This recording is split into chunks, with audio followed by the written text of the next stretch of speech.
Good morning. It is 9:40 a.m. on Sunday, August 9th, 2020. I'm Christiana Ellis and I just got up, sorta. It's 5 more minutes.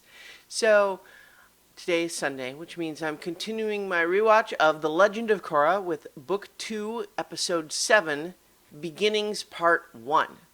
So obviously this episode is, not only the first part of a two-parter, but it's also, a bit of a change-up in terms of, we just use the, Korra being found on this island as a sort of framing device to learn the story of the first Avatar. And I think this is a fun two-parter, so let's talk about it. So I talked last week about my increasing general distaste for amnesia stories in general. However, in this particular case, it's less egregious than many just because it doesn't really spend a lot of time on that. It is mostly just used as an excuse to have Korra go on this spirit journey. But, so she wakes up still very much out of it on this island where she washed up after being attacked by the dark spirit.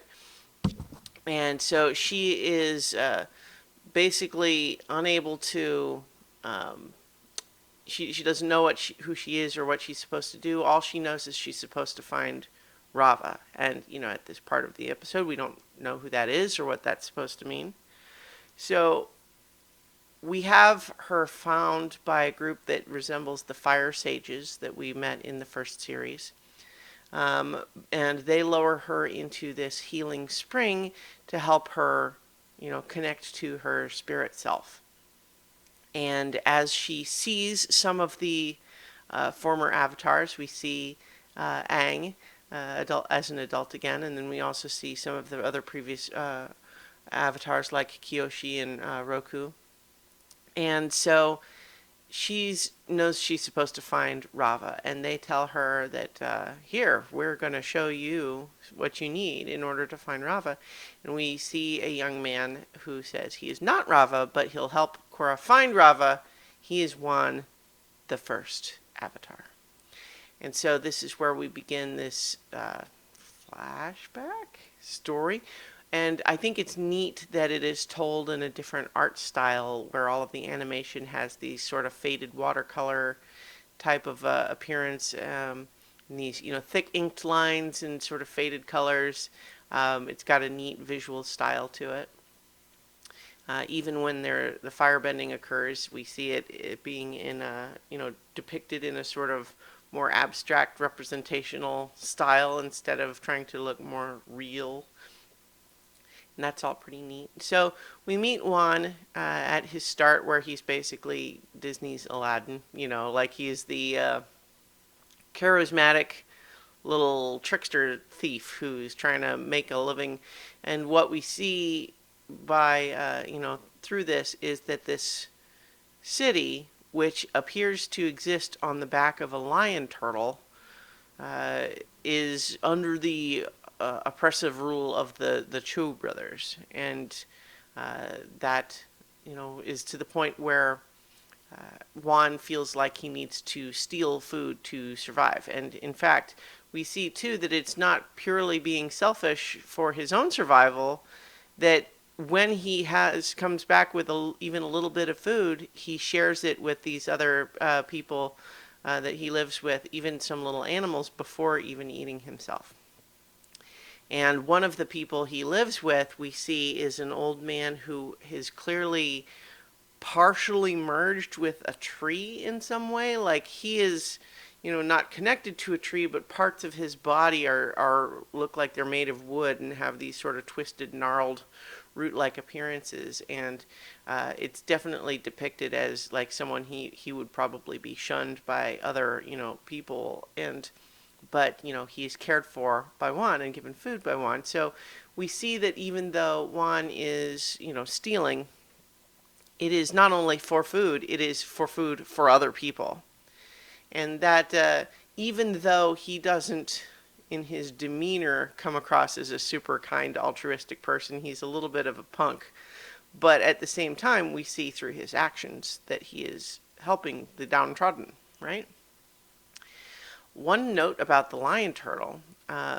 It's interesting because, of course, we saw the a lion turtle, once before in the original Avatar: The Last Airbender series.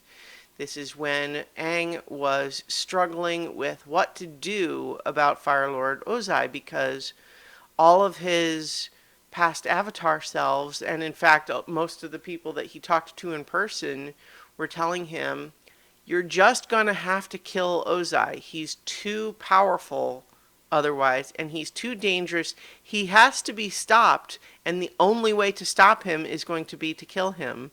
And Aang was really struggling against that because, that goes against what he believes stands for, his ideals. He doesn't want to have to kill someone, but he doesn't know what else to do. And so the dragon turtle ends up teaching him about energy bending, saying that is actually what bending originated as, instead of being the elements, which seems like it's a little bit different than what we hear in this episode, but that's fine.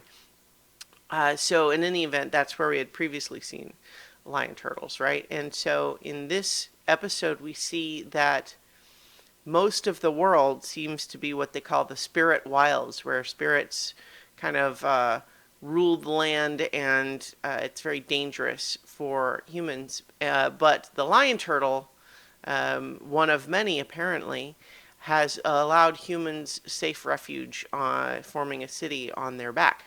And when the humans have to venture out into the spirit wilds for food and such, they are given the gift of fire to protect themselves. And Juan just sees that as power. Now, even though the rule from the lion turtle is, you have to give the fire back before you can re-enter the city, it's also first a little unclear whose rule is that. Is that the lion turtle's rule? Is that the Chu brothers' rule? The one thing I feel like I wouldn't have minded a little bit more expansion on is who's actually in charge, because the way it actually plays in the episode is, even though it is the lion turtle that has the power to give or take away this fire, and that it's extraordinarily powerful, and the city can only exist because it allows it to be there, and yet it does actually also kind of play in the story like it's following the rules set by the people living on its back. So that's a little weird. And it's also a little bit unclear how, if it's the rule that they have to give the fire back before they get back on, he's just sneaky, I guess. He manages to get back on the city without doing that, but it's fine. It's just not important, really. So we have Juan sneak back. He tricks the hunters into letting him join, gets the fire, sneaks back into the city, and actually leads this revolt where they go against the Chu brothers to try to steal a bunch more food and stand up to their oppressive rule. And it goes well for a while, but the problem is, because Juan isn't willing to be 100% ruthless and lethal with his fire, he ends up getting caught. Like, he probably could have gotten away if he had been willing to kill one of the Chu brothers. But he isn't willing to. He hesitates and is thus captured and banished. And so he's banished to the spirit wilds, but he beseeches the lion turtle to let him keep the fire to protect himself.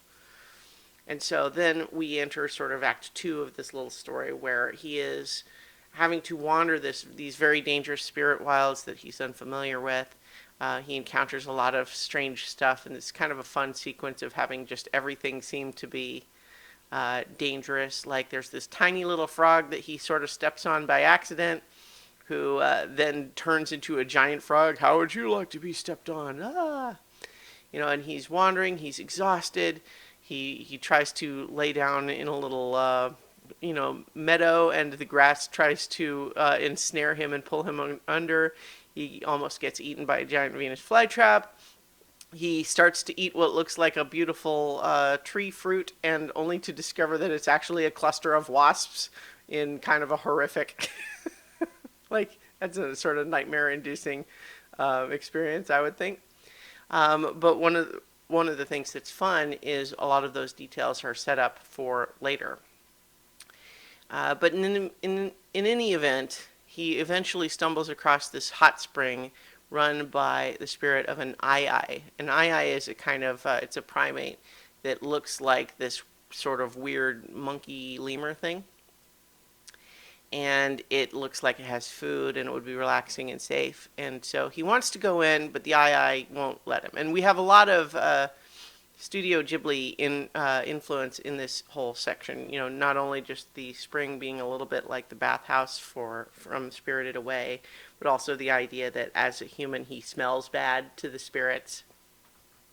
And so he tries first by asking nicely, and then again by using fire, and then again by deception to enter this hot spring. Like, you know, so asking nicely, the answer is no.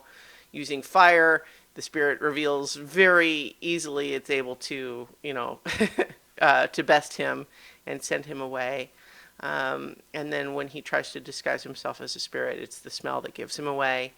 And it's not working. And so we see that some of the spirits seem a little bit sympathetic to his plight, but, you know, regardless, the ai says, no, you can't stay here, go away. But in this, he learns that there are other human cities on other lion turtles, and so he resolves to go and try to find some of those. But in the process, he stumbles across a lion deer that in a net. So this is one of the animals caught by one of the hunters, the hunting parties that he had previously volunteered to join. And Juan decides to save the animal instead of eating it himself or letting the hunters have it. And he ends up having to fight the hunters as a result. And this is where we get the payoff to some of the earlier setup, where now knowing some of the dangers of the spirit wilds, he leads the hunters into them and uses his knowledge of the spirits and of nature to save himself and to chase the hunters away. And so the last of those that the last of the hunters that we see dispatched is actually not one that did it, but the ai spirit, who shows up again and sort of merges with one of the hunters briefly, taking control of him to scare the last hunter away. But then once he leaves, we see that hunter's body has been transformed in, like, partially to look like the ai. And so we can certainly imagine that that's what happened to the old man who looks partially like a tree.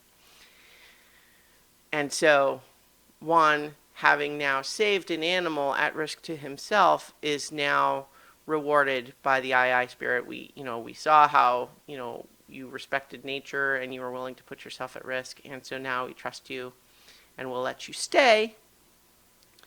And so he learns from the spirits, he learns how to refine his gift of fire into what we now could kind of call, modern firebending.